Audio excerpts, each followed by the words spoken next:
Hello everyone and welcome back to my YouTube channel the science spot. आज हम लोग एक इंटरेस्टिंग टॉपिक पढ़ेंगे बेटा, वायरस। वायरस क्या होता है, वायरस किस चीज़ से बना होता है, वायरस को हम अपनी आंखों से देख सकते हैं कि नहीं देख सकते हैं, या वायरस में बड़ी डाइवर्सिटी है, corona virus, HIV virus, cancer के वायरस।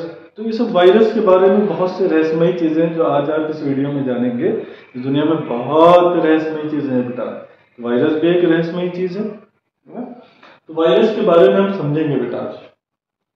सबसे पहले इंट्रोडक्शन, वायरस को सबसे पहले डिस्कवर किया था डी इवानोव्स्की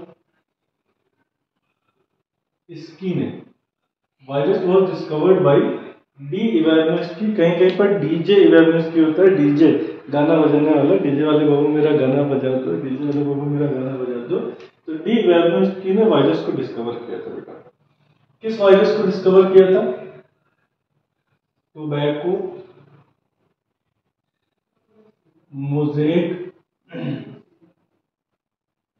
वायरस, इसका शॉर्ट फॉर्म होता है बेटा TMV, टोबैको मोज़ेक वायरस। ये टोबैको प्लांट को इन्फेक्ट करता है। मोज़ेक मतलब होता है पैचेस। जैसे जो टोबैको की लीफ होती है वो नेचुरली ग्रीन होती है, लेकिन ये वायरस क्लोरोफिल को खत्म करने लगता है, जिससे लीफ पे कहीं पर ग्रीन कहीं पर येलो होता है। उसके बाद अगर हम वायरस की बात करें तो virus is simply A nucleo protein. Virus सिर्फ दो ही चीज से बना होता है बेटा, न्यूक्लियस से और प्रोटीन से, न्यूक्लिक एसिड से और प्रोटीन से। न्यूक्लियस में जो चीजें पाई जाती हैं वो है मेनली DNA और RNA। तो वायरस दो ही चीजों से बना होगा, DNA या RNA और प्रोटीन से। वायरस न्यूक्लियो प्रोटीन से बना है, न्यूक्लियस में DNA या RNA आएगा और साथ साथ वायरस में क्या होगा, प्रोटीन होगा। आइए दोस्तों, आज हम समझते हैं वायरस के बारे में। एक थ्योरी थी बेटा, big bang theory. Big bang theory कहती है कि हमारा जो अर्थ था वो स्काई से पहले जुड़ा हुआ था, जमीन आसमान मिले हुए थे। उनमें एक अचानक से बड़ा सा धमाका हुआ। बिग मतलब बड़ा सा, बैंग बैंग बैंग वाला गाना सुने ना, ऋतिक रोशन वाला, है ना? तो बैंग मतलब धमाका, बड़ा सा धमाका हुआ, जिससे जमीन आसमान एक दूसरे से अलग हो गए। लेकिन जो सन था वो अर्थ के काफी क्लोज था, जिसकी वजह से अर्थ का टेम्परेचर बहुत ज्यादा था, जिसकी वजह से हाइड्रोजन ऑक्सीजन दूर दूर रहते थे, सारी एलिमेंट्स दूर दूर रहते थे, और किसी भी कंपाउंड का फॉर्मेशन नहीं हो पा रहा था, मॉलिक्यूल का फॉर्मेशन नहीं हो पा रहा था। लेकिन धीरे धीरे धीरे धीमे धीमे धीमे धीमे, है ना, सन अर्थ से दूर जाना शुरू किया। जब सन अर्थ से दूर गया तो अर्थ का टेम्परेचर गिरना शुरू हो गया, जिससे कि गैसेस पास पास आए, और गाना गाए तुम पास आए यूं मुस्कुराए, है ना? तो गैसेस पास पास आई, और जब हाइड्रोजन ऑक्सीजन मिलता है तो क्या बनता है बेटा, वाटर बनता है। मतलब वाटर का फॉर्मेशन स्टार्ट हुआ। अब ये वाटर अर्थ पे गिरना शुरू हुआ रेनफॉल के फॉर्म में, जिससे पॉन्ड्स, लेक्स, रिवर्स, सी, ओशियन, ये सब बना। तालाब, नदियां, झीलें, सागर और महासागर बने। अब इस महासागर में, ओशियन में, दो लोग थे। ये जो ओशियन था, महासागर था बेटा, इसमें दो चीजें थी। एक को बोलते हैं प्रोटीन। क्या बोलते हैं बेटा, प्रोटीन। और दूसरा था बेटा RNA। क्या था बेटा, RNA। प्रोटीन और RNA। देखिए, जब बहुत ज्यादा टेम्परेचर आप करेंगे तो प्रोटीन डिस्ट्रॉय हो जाता है। जैसे फॉर एग्जांपल आप एग लीजिए। एग जब कच्चा होता है तो उसमें व्हाइट और येलो पार्ट लिक्विड स्टेट में होती है, लेकिन जब उसको बॉईल करते, हीट करते हैं तो दोनों चीज सॉलिड हो जाती है। ऐसा क्यों? लिक्विड को हीट करने पे तो वेपर बन जाना चाहिए, ये सॉलिड क्यों बन रहा है? तो दिमाग में क्वेश्चन आपके आना चाहिए था बेटा, लेकिन दिमाग में तो बस इस समय क्या बन रहा है, मूवी देखना है, घूमने जाना है ना, यही सब चल रहा है। तो होता क्या बेटा, प्रोटीन बना होता है अमीनो एसिड से। प्रोटीन किससे बना होता है, अमीनो एसिड से। इसको हमने ए से दिखाया। अब अमीनो एसिड का, जैसे सेल हमारा बेसिक यूनिट है, ऐसे ही प्रोटीन का बेसिक यूनिट अमीनो एसिड होता है। अब जब एग लिक्विड स्टेट में होगा तो ये अमीनो एसिड पास पास तो होंगे, लेकिन कुछ तो दूरी होगी, इंटरमॉलिक्यूलर स्पेस तो हो गई होगा। जब हम इस प्रोटीन को हीट करते हैं, तो जो अमीनो एसिड का स्ट्रक्चर या सीक्वेंस है वो डिस्टर्ब हो जाता है, और कुछ अमीनो एसिड जो होते हैं वो अपनी पोजीशन को छोड़ के रैंडमली अरेंज हो जाते हैं, जिससे कि स्पेस और कम हो जाता है, और ये लिक्विड किसमें बदल जाता है, सॉलिड में।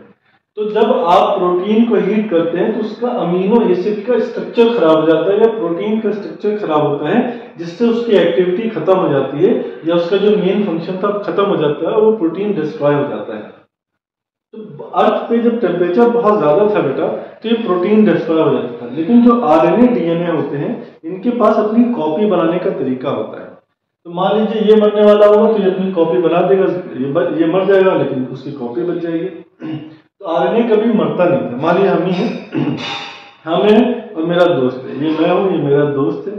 अब दोनों पे गोली चलाई गई, तो दोस्त अपनी कॉपी बना नहीं सकता है तो मर जाएगा, हम अपनी कॉपी बना देंगे तो हम तो मरेंगे, लेकिन मेरी कॉपी बच जाएगी, दूसरे फैजान सर बच जाएंगे। तो आरएनए मरता नहीं था, प्रोटीन मर जाता था। आरएनए के पास रहने के लिए छत नहीं थी, प्रोटीन के पास जिंदगी नहीं थी। तो प्रोटीन ने आरएनए से कहा, सुनो गब्बर, तुम मुझे खून दो, मैं तुम्हें आजादी दूंगा। तो प्रोटीन ने आरएनए से कहा, तुम मेरे अंदर आ जाओ, तुम्हें रहने के लिए छत मिल जाएगी और मुझे जिंदगी मिल जाएगी। और जैसे ही आरएनए प्रोटीन के अंदर आया बेटा, ये आरएनए प्रोटीन के अंदर आया, इस दुनिया की पहली लाइफ बनी, इसको बोलते हैं वायरस। तो वायरस महज एक न्यूक्लियो प्रोटीन है। ये न्यूक्लिक एसिड आरएनए डीएनए और प्रोटीन से बना होता है। समझ में आया? अब आरएनए डीएनए में फर्क क्या है ये आप आगे चल के पढ़ेंगे। इतना जान लीजिए कि आरएनए थोड़ा कम स्टेबल होता है और डीएनए ज्यादा स्टेबल होता है। और हमारी जिंदगी का या इस दुनिया का मेन जो एम होता है वो होता है स्टेबिलिटी। भाई आप मान लीजिए पढ़ाई लिखाई कर रहे हैं, तो किस लिए कर रहे हैं? ताकि लाइफ में कुछ बन सके, और बनेंगे तो स्टेबल ही तो होंगे। अब भाई नहीं पढ़ेंगे, पता चले जूता सिल रहे हैं, मोची बन रहे हैं, जो भी बन रहे हैं, तो क्या आप उसमें स्टेबल रहेंगे? नहीं रहेंगे। तो आप पढ़ाई लिखाई कर रहे हैं लाइफ में स्टेबिलिटी पाने के लिए। ऐसे ही आरएनए स्टेबल नहीं था, तो उससे क्या बन गया? डीएनए। तो पहले जो वायरस एग्जिस्ट करते थे उनमें आरएनए होता था। अब जो ज्यादातर वायरस एग्जिस्ट करते हैं उनमें डीएनए होता है। सारे वायरस में डीएनए नहीं है, लेकिन most of the virus contain DNA. Clear? Virus nucleic acid और प्रोटीन से बना है, डीएनए आरएनए और प्रोटीन से बना है, इसलिए न्यूक्लियो प्रोटीन है। वायरस ए सेलुलर है। बायो में ए का मतलब होता है एब्सेंस, या आप इसको यूं कह सकते हैं नॉन सेलुलर। एक होता है यूनिसेलुलर। क्या होता है बेटा? यूनिसेलुलर। यूनि का मतलब होता है सिंगल। जैसे बैक्टीरिया क्या है? यूनिसेलुलर, वो एक सेल से बना है। लेकिन वायरस ए सेलुलर, वायरस में सेल होता ही नहीं। क्यों नहीं होता है? पूछिए पूछिए। पूछते आप लोग है नहीं बैठे, खाली बस डमाडम डम मस्त कलंदर गाना गाया करते हैं ना। क्यों नहीं होता हम बताते हैं बेटा आपको। सेल होने के लिए सेल ऑर्गेनेल्स का होना जरूरी है। अब आप पूछेंगे सर सेल ऑर्गेनेल क्या होता है? जैसे हमारी बॉडी के पार्ट्स हमारे ऑर्गन्स हैं, ऐसे ही सेल के पार्ट को बोलते हैं cell organelle. Mitochondria, Golgi body, ribosome, endoplasmic reticulum, ये सब क्या है? Cell organelles. आपने पहले भी पढ़ा है, सेल चैप्टर मैंने पढ़ाया हुआ है, सेल थ्योरी चैप्टर पढ़ाया हुआ है, सारी चीजों में मैंने बताया है सेल ऑर्गेनेल्स क्या होते हैं जो सेल को बनाते हैं। क्या इस वायरस में माइटोकॉन्ड्रिया है? नहीं, सिर्फ डीएनए आरएनए प्रोटीन है। क्या गोल्गी बॉडी है, राइबोसोम है, एंडोप्लाज्मिक रेटिकुलम है? कुछ नहीं बेटा, सिर्फ डीएनए आरएनए प्रोटीन है। जब सेल के पार्ट्स ही नहीं है वायरस में, तो सेल भी नहीं होगा। मान लीजिए हमने कहा कि इस मार्कर को बनाने के लिए इसके अंदर रिफिल होना चाहिए। अगर इसके अंदर रिफिल नहीं होगा तो क्या ये ढांचा मार्कर कहलाएगा? नहीं कहलाएगा, जो सिर्फ महज एक प्लास्टिक है। ऐसे ही सेल को बनाने के लिए सेल ऑर्गेनेल चाहिए। सेल क्या है? ये ढांचा, और अंदर जो वो रिफिल पड़ी है वो क्या है? Cell organelle. जब तक सेल ऑर्गेनेल नहीं होगी तब तक इसको सेल नहीं कहा जाएगा बेटा। तो वायरस के पास सेल ऑर्गेनेल्स नहीं है, इसलिए इसको सेल नहीं कहा जाता है। तो वायरस ए सेलुलर या नॉन सेलुलर। इसके बाद एक सवाल मन में उठता रहोगे कि क्या वायरस लिविंग है या वायरस नॉन लिविंग है? पहली बात तो वायरस को नेकेड आई से देखा नहीं जा सकता है, सिर्फ आंखों से नहीं देखा जा सकता है। वायरस को माइक्रोस्कोप से देखा जाता है बेटा। माइक्रो मतलब छोटे, स्कोप मतलब विजन, छोटी चीजों को देखना, उसको बोलते हैं माइक्रोस्कोपी, और जिसके द्वारा देखते हैं उसको बोलते हैं माइक्रोस्कोप। वायरस बहुत छोटा होता है, उसको आप आंखों से नहीं देख सकते हैं। अब वायरस एक क्वेश्चन अराइज करता है कि लिविंग है कि नॉन लिविंग है। तो वायरस को कनेक्टिंग लिंक मानते हैं लिविंग और नॉन लिविंग के बीच में। वायरस क्या होता है बेटा? कनेक्टिंग, कनेक्टिंग मतलब जोड़ने वाला, लिंक, लिंक मतलब कड़ी, बिटवीन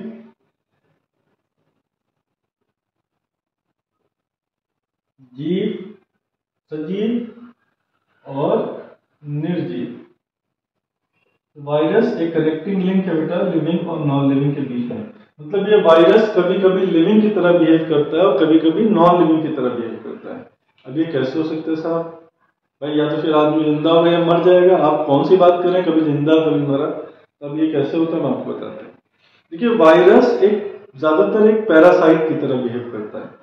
वायरस जब तक किसी की बॉडी के अंदर, किसी एनिमल या प्लांट या लिविंग ऑर्गेनिज्म की, बैक्टीरिया की बॉडी के अंदर होगा तब तक ये लिविंग की तरह बिहेव करता है, और जब तक ये बॉडी के बाहर होता है ये नॉन लिविंग की तरह बिहेव करता है। असल में अगर आपको वायरस पता करना है लिविंग है कि नॉन लिविंग, तो देखिए वो अपनी कॉपी बना रहा है, रेप्लिकेट कर रहा है या डिवाइड कर रहा है कि नहीं। मान लीजिए ये मार्कर है, क्या ये मार्कर एक नया मार्कर बना सकता है रिप्रोडक्शन से? नहीं, इसका मतलब ये नॉन लिविंग है। तो वायरस कैसे पता करते हैं लिविंग है? अगर वो रिप्रोडक्शन कर रहा है तो वो लिविंग है, और नहीं कर रहा है तो नॉन लिविंग।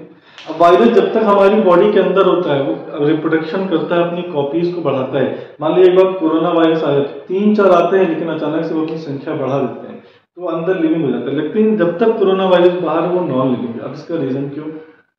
देखिए वायरस जो होता है, किसी को भी अपनी कॉपी बनाने के लिए एंजाइम की जरूरत होती है। हमारी बॉडी में जितने भी काम है वो एंजाइम की मदद से हो रहे हैं। हमने कई बार बताया था एंजाइम क्या होते हैं, जो किसी काम को तेज करते हैं। मान लीजिए हमने आपको थप्पड़ मार दिया, बाकी बच्चे चिल्लाने लगे और मारो और मारो, हमने और मारना शुरू कर दिया, तो ये जो बच्चे चिल्ला रहे हैं, जो इस काम को तेज करें, उनको क्या बोलते हैं? एंजाइम। तो हमारी बॉडी में लिविंग सिस्टम में सारे काम को कराने में हेल्प करता है एंजाइम। ऐसे ही वायरस की कॉपी बनाने में भी एंजाइम हेल्प करता है। वायरस की कॉपी बनाने के लिए वायरस के पास वो एंजाइम नहीं है जो उसको कॉपी बनवाने में हेल्प करे, वो हमारे एंजाइम की मदद से अपनी कॉपी बनाता है। जब तक वायरस हमारी बॉडी में रहेगा वो हमारे एंजाइम को यूज करेगा और अपनी कॉपी बनाता रहेगा। मान लीजिए एक फूड है, एंजाइम को आप फूड मानेंगे, वायरस के पास खुद का खाना नहीं है, वो हमारे अंदर आता है, खाना खाता है, तब वो रिप्रोडक्शन करता है। जब तक हमारी बॉडी के बाहर रहेगा, खाना नहीं खाएगा, तो वो मरा रहेगा। समझ में आया? तो वायरस को हमारी बॉडी में वो एंजाइम मिल जाते हैं जिससे वो अपना कॉपी बना सके। हमारी बॉडी के पास बाहर उसके पास एंजाइम होते नहीं, इसलिए वायरस हमारी बॉडी में लिविंग होता है लेकिन बॉडी के बाहर नॉन लिविंग। फॉर एग्जाम्पल एक भिखारी है बेटा, अगर वो 10-12 दिन से खाना नहीं खाया तो सड़क पे ऐसे ही पड़ा होगा, हिले डुलेगा भी नहीं, आपको लगेगा मर गया। लेकिन जैसे ही आप उसको घर में लाएंगे, खाना खिलाएंगे, बस वो फिर से ताकतवर हो जाएगा, चलना फिरना शुरू कर देगा, फिर वो लिविंग हो जाएगा।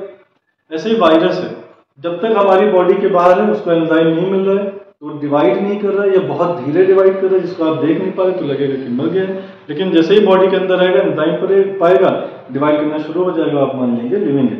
तो वायरस लिविंग भी होता है, नॉन लिविंग भी होता है, या कनेक्टिंग लिंक होता है लिविंग नॉन लिविंग के बीच में। मतलब कभी लिविंग कभी नॉन लिविंग, बॉडी के बाहर नॉन लिविंग, बॉडी के अंदर लिविंग।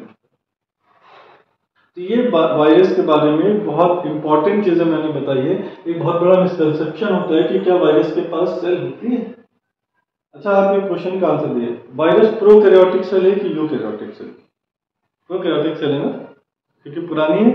गलत बेटा, वायरस के पास सेल ही नहीं होती है। हमने अभी बताया ना, सेल ही नहीं है, तो ना ये प्रोकैरियोटिक है ना eukaryotic. Prokaryotic eukaryotic term cell के लिए यूज किया जाता है। क्लियर?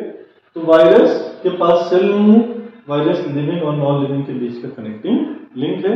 ये सिर्फ डीएनए, आरएनए या प्रोटीन से बना होता है, इसलिए इसको न्यूक्लियोप्रोटीन कहते हैं। सबसे पहला वायरस डिस्कवर किया था डी इवेर्मेक्टिन ने, जिसका नाम था टोबैको मोज़ेक वायरस। ये टोबैको प्लांट पे बीमारी करता है। और कुछ बेटा, कोई कंफ्यूजन?